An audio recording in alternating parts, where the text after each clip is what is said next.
सोचिए बॉन्डी बीच पर एक बेहद खूबसूरत दिन और अचानक वो आतंक में बदल जाता है। आज हम यही समझने की कोशिश करेंगे कि ये दर्दनाक हमला आखिर हुआ कैसे और ये ऑस्ट्रेलिया की आतंकवाद से लड़ने की पूरी रणनीति पर क्या रोशनी डालता है। ये शब्द है ना, उस दिन की पूरी कहानी बयां कर देते हैं। एक तरफ शांति और दूसरी तरफ अचानक हुई हिंसा। तो सवाल ये है कि उस शाम आखिर हुआ क्या था। देखिए, ये कोई आम शाम नहीं थी, ये हनुक्का की पहली रात थी, यानी सिडनी के यहूदी समुदाय के लिए रोशनी और खुशियों का एक बहुत ही पाक समय। जरा माहौल की कल्पना कीजिए। चानुका बाय द सी इवेंट था। 1000 से भी ज्यादा लोग बीच पर जमा थे, जिनमें ढेरों बच्चे भी थे जो हंस खेल रहे थे। हवा में जैसे जश्न घुला हुआ था। परिवार एक साथ त्योहार का पहला दिया जलाने आए थे। और फिर बिना किसी चेतावनी के वो शांति भंग हो गई।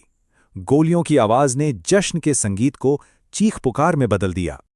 तो ये हुआ 14 दिसंबर 2025 को। साजिद अकरम और उसका बेटा नवीद, उन्होंने कानूनी तौर पर खरीदे गए हथियारों से हमला किया और नतीजा बेहद भयानक था।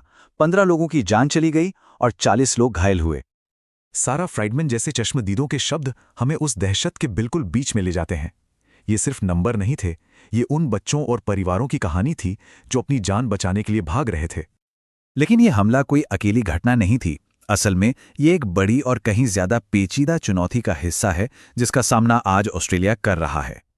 तो ऑस्ट्रेलिया इस बढ़ते हुए खतरे से निपट कैसे रहा है? इसका जवाब इस रणनीति में छुपा है। ये वो सरकारी प्लान है जो बताता है कि देश को ऐसे हमलों से कैसे बचाया जाए।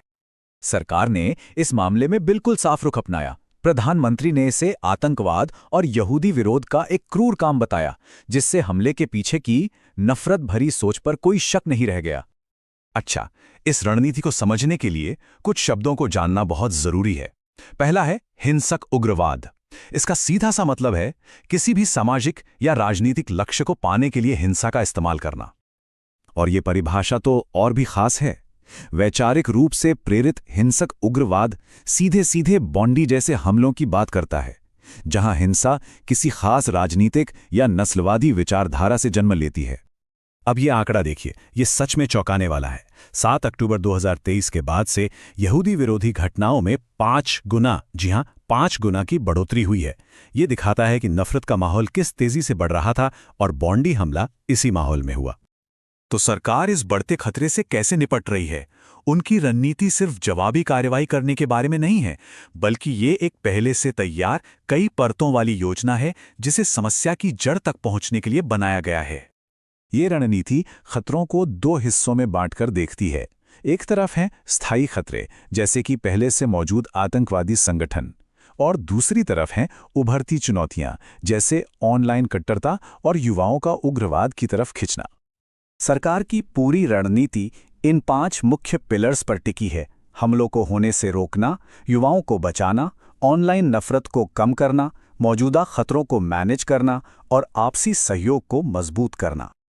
रणनीतियां तो अपनी जगह ठीक हैं, लेकिन जब संकट आता है तो जमीन पर असल में क्या होता है?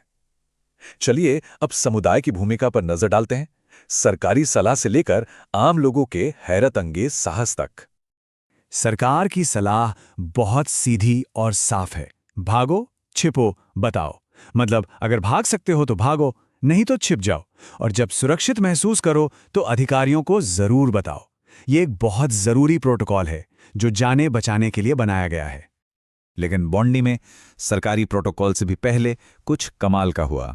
जैसा कि इस बयान से पता चलता है, सबसे पहले हरकत में पुलिस नहीं बल्कि आम लोग आए थे। ये हिम्मत की एक अविश्वसनीय मिसाल है। अहमद अल अहमद, एक स्थानीय फल बेचने वाले, उन्होंने अपनी जान की परवाह किए बिना एक हमलावर का सामना किया। उनके इस बहादुरी भरे काम ने यकीनन कई जानें बचाईं। तो इस त्रासदी और बहादुरी के बाद सवाल उठता है कि ऑस्ट्रेलिया भविष्य में ऐसी घटनाओं को कैसे रोक सकता है?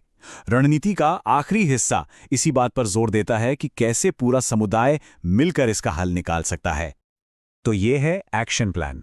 समुदाय में जागरूकता बढ़ाना, युवाओं को सही दिशा में जोड़ना, ऑनलाइन नफरत पर लगाम लगाना और अंतर्राष्ट्रीय सहयोगियों के साथ मिलकर काम करना। ये सब एक सुरक्षित भविष्य बनाने की दिशा में उठाए गए कदम हैं। और आखिर में हम इस एक सवाल पर आकर रुकते हैं, जब एक बेहतरीन रणनीति का सामना एक भयानक त्रासदी से होता है तो किसी देश के लचीलेपन की असली परीक्षा क्या होती है? शायद इसका जवाब योजनाओं में नहीं, बल्कि उसके लोगों के साहस, एकता और एक दूसरे के साथ खड़े होने की क्षमता में होता है।